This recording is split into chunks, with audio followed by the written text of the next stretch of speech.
Well,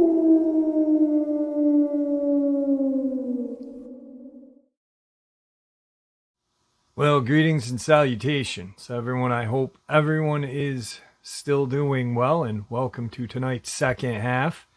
Before we jump into it, a couple links.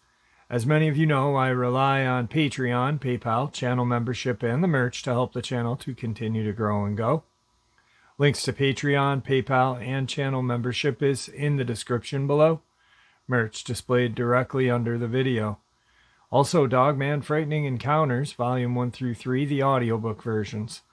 They were written and researched by Tom Lyons, narrated and produced by me, Jeff Nadolny.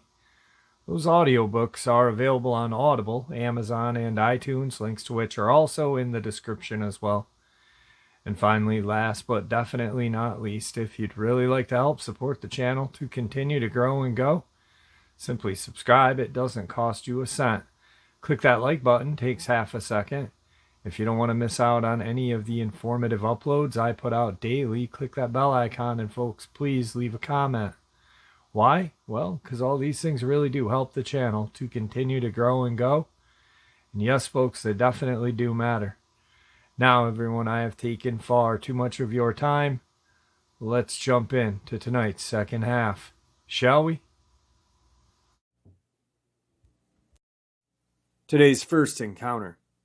It was that time of year again, our annual caribou hunt back in 1989. My hunting partner and I had ventured into an area below the Kewetinock Ridge alongside the Kewetinock River in British Columbia. We were working an area between the river and Mount Marpole in Carnarvon, with Hamilton Ridge to our south. It was a crisp morning, and we were seeing some animals starting to move, with none of them being to our liking. Distance between us and the herd was far too great as well. Having seen some activity, we decided to follow in the direction of the herd in hopes of seeing more substantial animals at some point. We made our way all the way down to where a warden's cabin is located on the southwest side of Hamilton Ridge, and were now at the point where we were sandwiched between Hamilton and Tosher Ridges, respectively. At this point, my partner and I were sitting with our bodies facing in opposite direction. I was combing Hamilton Ridge with my binoculars, and Dave was combing Kewetinock with his. We had to have been sitting there for over an hour observing the movements of a number of caribou when Dave says, "I have never seen a timber wolf that big in my entire life. You got to check this out, Bob." On his cue, I turned and began to fix my binoculars on an area in which he was pointing. At this point, the two of us were now sitting with our eyes fixed on what appeared to be a wolf that was the size of a bull elk, a fact which was in and of itself hard to digest mentally. The distance was great, but based on the size of the larger caribou which it was stalking, walking well below them, it was twice the size of the largest male, which didn't make any sense. To me, what I was seeing was an impossibility in the natural world. A timber wolf at that size would have to have been in the neighborhood of 500 pounds, which just cannot be. As I was watching it, I said to Dave, "It's got to be a bear." But even as I said it, I didn't believe my own words. The coloration was not right for a bear, and yet the rump set too high with the spine to be the profile of a wolf. It was truly a puzzlement to both of us. As we sat watching this, what we thought a wolf, obviously stalk the herd from a lower position on the ridge. It must have been about 20 minutes later, as we both sat watching intently, that this creature lifted off the ground with what we believed to be its front legs, which were now hanging from the body, and began to make its way up the hill towards the herd, appearing just as a hunter would hold its rifle, trying to get closer without being seen.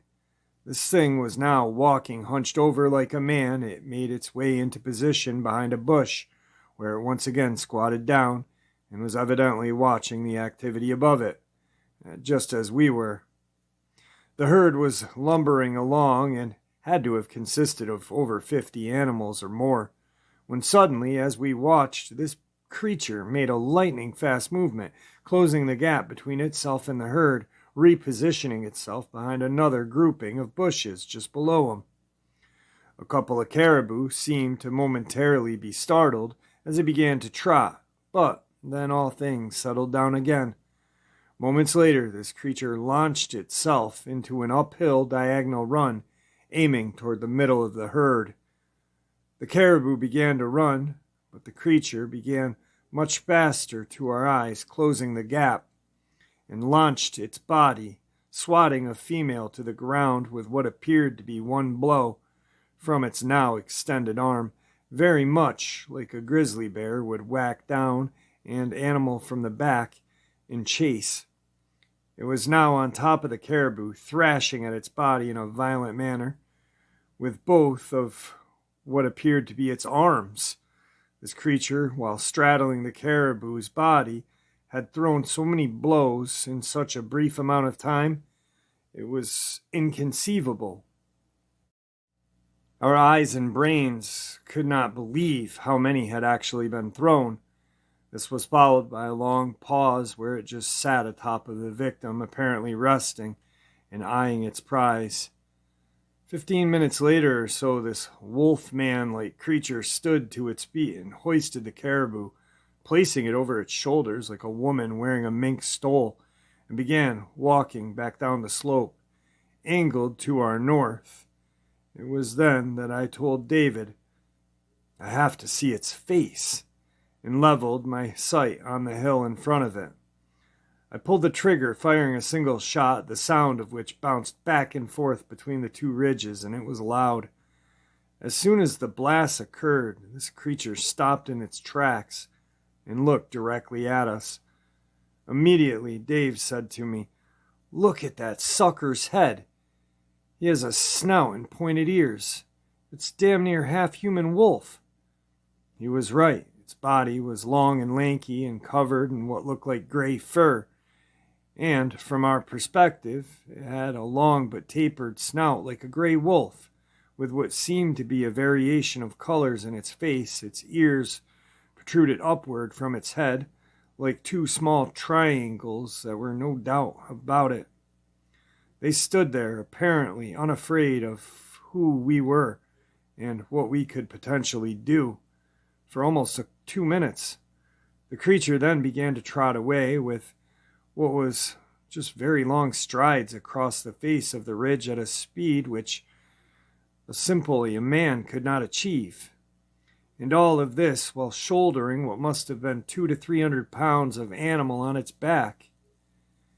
In what was a matter of only a few minutes, this creature had covered about a half a mile and disappeared into the timber at the base of our north. Dave and I sat back and compared notes about what we had just seen. When we had seen it on our caribou straddling it, the back was lean and V-shaped, appearing to be very muscular. When the arms began thrashing at the fallen caribou, they were extremely long, and the movements were performed at a speed which seemed like a blur to our eyes.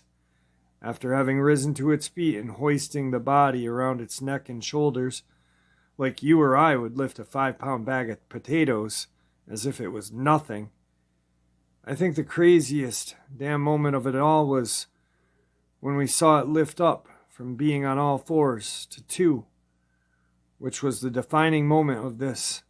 The singular movement completely blew us out of the water. We both knew at that point we were seeing something totally unique and, frankly, extraordinary, if not supernatural. And yet, there it was, hunting and walking, attacking a flesh and blood animal for food. It was just incredible. Today's second encounter. Back in mid-October of 1986, I had gone and visited my cousin, who at the time lived outside of Elkhorn, Wisconsin, a city being named supposedly by a man who found a pair of elkhorns in a tree. At any rate, I had a little time off of work and went to visit him for a couple of days. I believe it was a Friday night when the two of us were indulging in a couple of beers that the conversation took a turn, with my cousin starting to talk about the so-called beast of Bray Road. If I'm correct, and it really doesn't matter as far as what happened goes, the area in which he lived and where this supposed creature dwelled named Walworth County. He went on and on about a variety of different people who claimed to have seen basically the same thing, which was a tall wolf-like creature that walked on its hind legs. Some of the claims were of seeing it in a cornfield, where others have seen it near farms or crossing roads in the area over a number of years.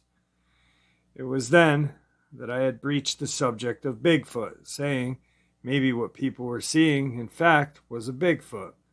But my cousin stood his ground, stating that this was most certainly not a Bigfoot, but rather a tall, lanky, wolf-type creature with a long canine snout and pointed, upright ears. Well, the night ended, and 2 days later the visit ended as well, and I was back home in Illinois. It was 2 years later, in the fall of 1988, when I once again had gone to Wisconsin for a visit on my fall vacation. My cousin had arranged us to do a little bird shooting in a cornfield that was owned by an acquaintance of his in the area. I should mention to you that an enormous portion of this area of the state is predominantly used for dairy farming and corn production. There are fields and farmhouses which are bordered by strips of trees like fence lines everywhere you look.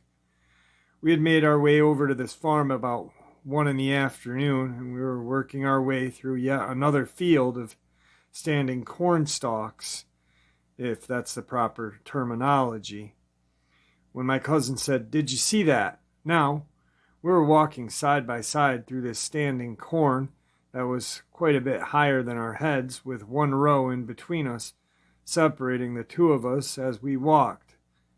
I said to my cousin, "Did I see what?" He said that something that had just run by his left side through the corn that looked like a large dog. At this point, we're in the middle of a large field of standing corn, far from either side of the field, and my cousin was saying that there was a huge dog running around in here that we couldn't see. My immediate thought was that I hoped it wasn't vicious, because it could have easily come after us from almost any angle to bite us, and there would be little, if anything, we could do about it. We certainly wouldn't start firing shots blindly, especially with the two of us paralleling each other through this field. We stood and listened, as both of us had heard some rustling in the corn coming from different directions, but nothing else was visible. I have to say that at the time it did seem like something was circling us, moving at a very rapid pace. Either that, or it was a couple or more of these critters making all the noise. We decided to make our way out of the field, and as we did so, my cousin was going to keep his eyes looking forward to the left. I was going to keep one eye behind us while looking off to the right, just in case there was a pack of dogs circling us, or even a coyote, against which we would hopefully defend ourselves if need be. A couple of minutes later into this moving out of the corn, as the two of us were moving side by side, my cousin said, "Son of a, there it is!" As I turned quickly to look, my view of the direction in which he was looking was broken up by the standing corn between us. While he was looking straight down a row between the stalks, he shouted, "You mother!" He pulled the trigger, after which I heard a loud kind of deep yelp, which was followed by something running through the corn away from us. He then said, "Start running, don't stop," as we both now tearing it up through the corn, heading back the direction we had come. When we broke clear of the field, we stopped to catch our breath. I asked my cousin what he fired at, having seen nothing myself. He told me that when this thing had first stepped into the corn row in front of him, it was on all fours and appeared to be some type of large canine, like a timber wolf. He said as his mind was trying to process it, it didn't make any sense, with nothing of the sort being known in this area. It was then that his mind shifted gears to thinking about the beast of Bray Road. And before he could really make sense of it all, the creature stood on its hind leg and took a step towards him. That's when he decided to pull the trigger. He described it as being some 7 feet tall with long, thin, muscular legs and arms.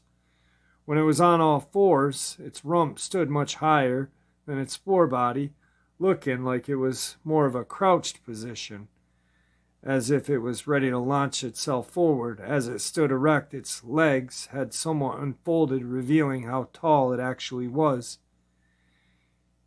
He said its face reminded him of the character Wile E. Coyote from the Roadrunner cartoon, having a long snout with visible teeth, top and bottom, and its claws appeared to be more along the lines of hawk's talons than what one would see on a paw of a wolf or a dog. My cousin was now fully convinced he had become the latest to sight the infamous monster, and who was I to argue with him? I only wish that I saw it as well. Today's third encounter. This encounter happened back in the early 80s. I was 13 years old. It was a sunny fall afternoon in Milwaukee, Wisconsin. Haven Woods, which is on a military base. Back then you could get into the woods. There was a BMX track back there. My best friend and I went looking for our friends. My bike had a flat, so we walked out there. As we got closer to the track, we could hear our friends, but when we got there, everyone was gone. So we started to walk back the way we came. As we walked, you could hear something walking with us in the woods. We yelled out, "Who's there?" No answer, so we continued walking. Now it was in front of us, walking on the trail, but we couldn't see anything. We yell again, "Who's there?" Still no answer. We keep walking. Now, on the other side of us, you can hear and sense something walking with us, but it was invisible to the eye. Now we're both afraid. We turn back around and start walking toward the track. In front of us, in this direction, the same thing. Now we're both frightened. I knew the railroad tracks were to our left, so I grabbed my buddy and say, "Let's go to the tracks and get the hell out of here." I turn, and 10 feet in front of me, standing on its hind legs next to a tree, is a creature I had never seen before. 8 to 10 feet tall, very dark, well-built wolf. It was staring at us with its mouth agape, like we were its prey. We froze. I thought I screamed, but nothing came out. It felt like 5 minutes, but it was only seconds. We were frozen. This thing looked through my soul. I couldn't move. I regained a bit of composure, and we ran like the wind to a business outside of the woods, hammering on the glass door, which was locked. It was a Sunday afternoon. They were closed. We ran again towards home through the creek. I told my mom, but she had thought I'd seen some dog or someone was trying to scare us.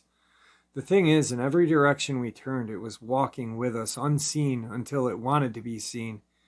It was a sunny afternoon.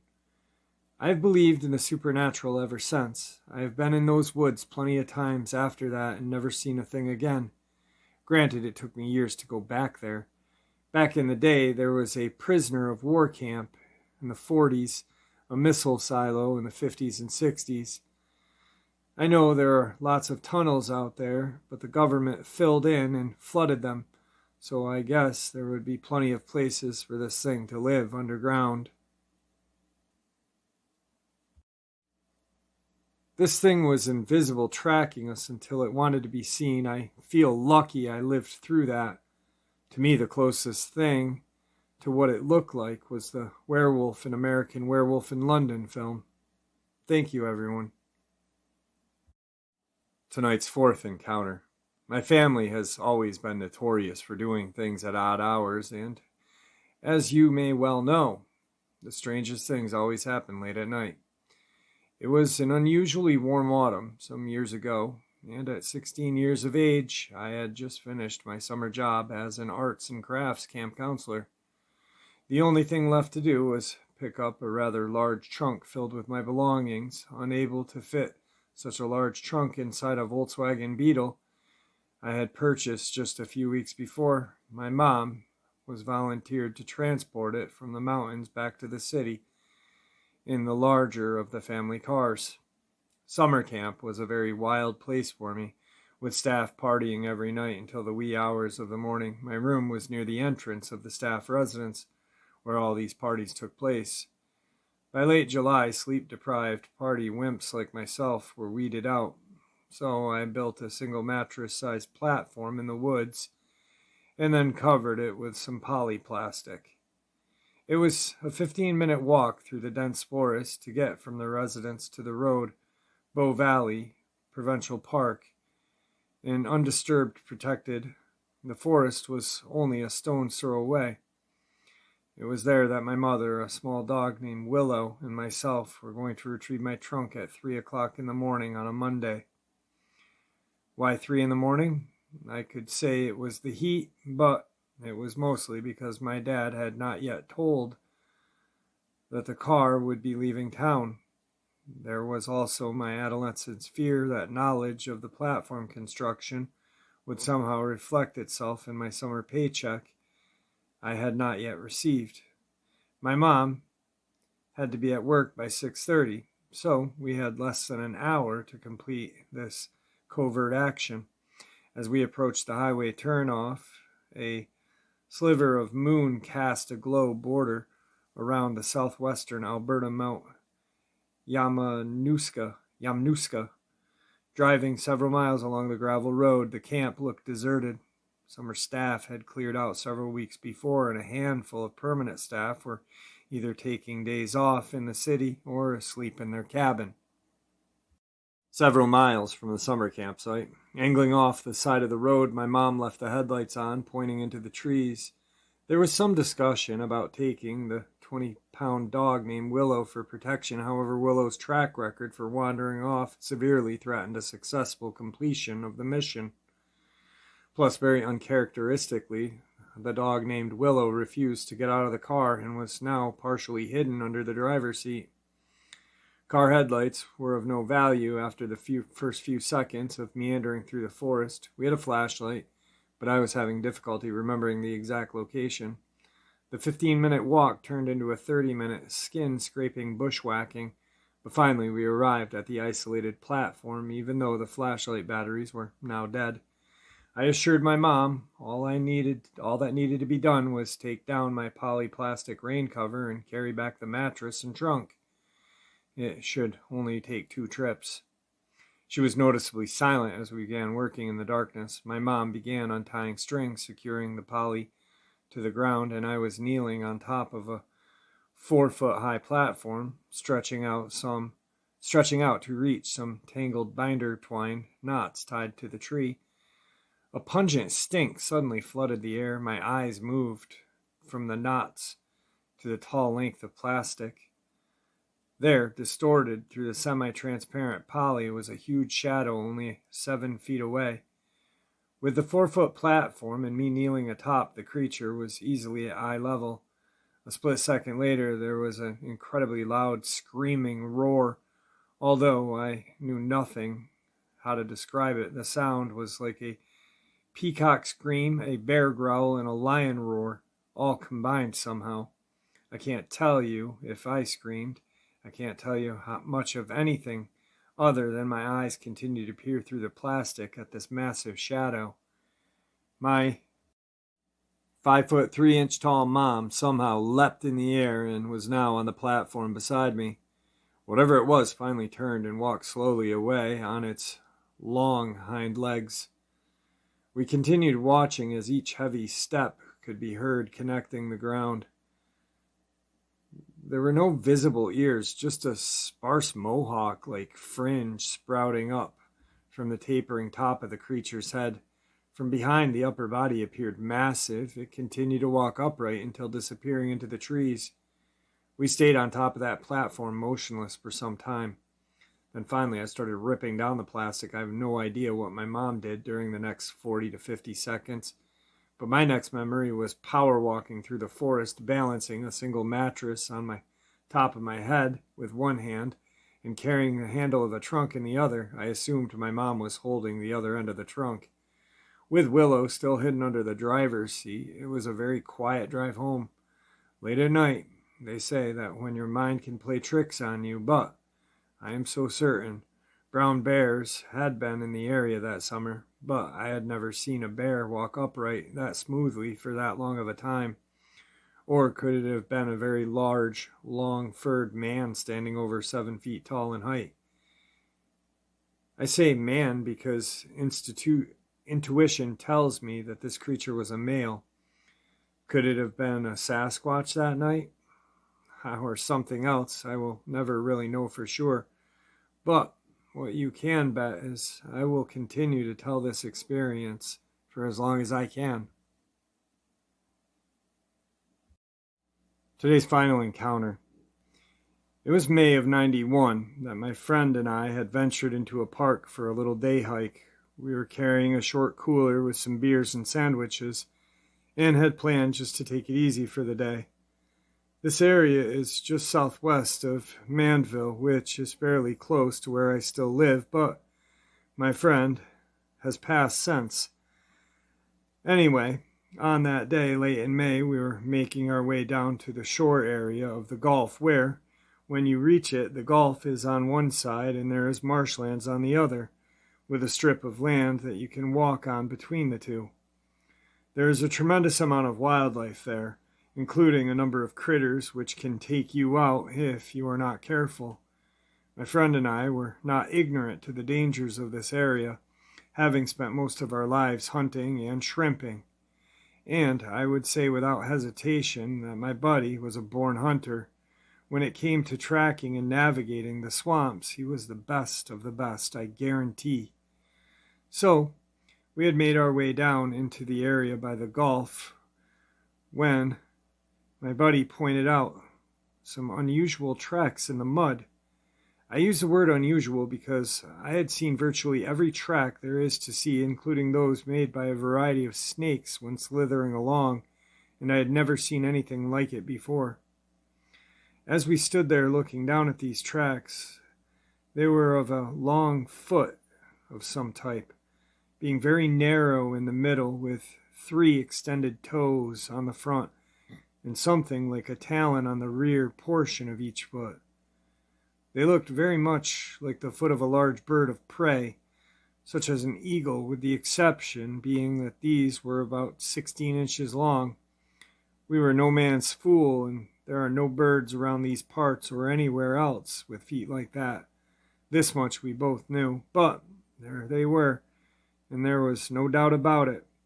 Once we had laid our eyes on it first, we quickly picked up, and literally hundreds of them, which were all over this area, leading eventually into the marsh. Mark says, "Mason, these are tracks of the Rougarou, and we need to be careful in here if we want to live to eat our dinner." I don't believe that there is a single Cajun who hasn't heard tales of the Rougarou, and these tracks were making believers out of us for sure. The tracks were fresh and deep. In 6 hours, they would be washed out and undefinable for just the moisture in the soil. If it was the Rougarou, it was here not too long before we arrived, and was most likely still in the area. We laid the cooler down and began to sneak around in the grass, trying to catch a glimpse of any activity of the beast. Now there are all kinds of nasty snakes in here, so we were being very careful when suddenly we heard what sounded like a man running through the marsh. And then it went quiet. The two of us looked at each other, backed out of where we were at, and went a little further along on dry land to re-enter the marsh grass in the direction where we heard the man running. As we were entering, parting the grass with our arms, as we walked, Mark lost his footing and fell in a heap, making a large splash and cussing up a storm. Seconds later, we heard a low growl, like a mad dog coming from the marsh. As we looked through the grass, there, standing in the marsh, was what looked like a dog with a human-shaped body. It was standing mid-calf in the water, having long, thin, muscular legs and arms to match. Its head looked like a wolf. There wasn't much hair on the body, but the head had quite a bit. It had a long snout with a black nose and pointed teeth. It looked like it was panting like a German shepherd. I have to say that it was at least 7 feet tall, taking into account that it was standing in the water, and its arms hung by its side like a human. But the hands were very different, kind of matching what the tracks looked like. The fingers were long and spindly, with what seemed like talons on the tips, just like those of a hawk, only straighter and round. This thing was not moving, it was just staring us down like it was going to attack at any moment. Mark looked at me and said, "Mason, let's just ease out of here." We started backing out with one eye in one direction and the other eye in the other, while listening for any movement in the water. And there was none. We turned up the heat on our walking and left the place lickety-split. I've never walked so fast in my life. In fact, we had bypassed where the cooler was and just left it. I have no idea what that thing was or where it came from, but it was there, and we saw it, I guarantee. I don't expect many to believe me, and trust me, I've told more than a few. This is the kind of thing you hear at a pub after the regulars have consumed a few. But this was no ghostly apparition. It left physical tracks and moved water with its legs. This was the flesh and blood monster, and I believe it was the Rougarou. Well, there you have it, folks. Tonight's second half. I hope you all enjoyed it as much as I enjoyed sharing it with you. I'd like to thank you all for supporting the channel. It is, after all, your support that keeps the channel growing and going, and honestly what gives people a chance and a place to share their experiences and theories judgment-free, simply treated with the respect that we all deserve. Thank you. Everyone, please stay safe, happy, healthy, and ever vigilant, keeping an eye on our children, pets, family, and friends. These creatures are real, they are out there, and they are dangerous. Share this information with the people you love and care about, and it may just help save their lives someday. Until next time, never stop asking questions. Never stop searching for the truth. God bless.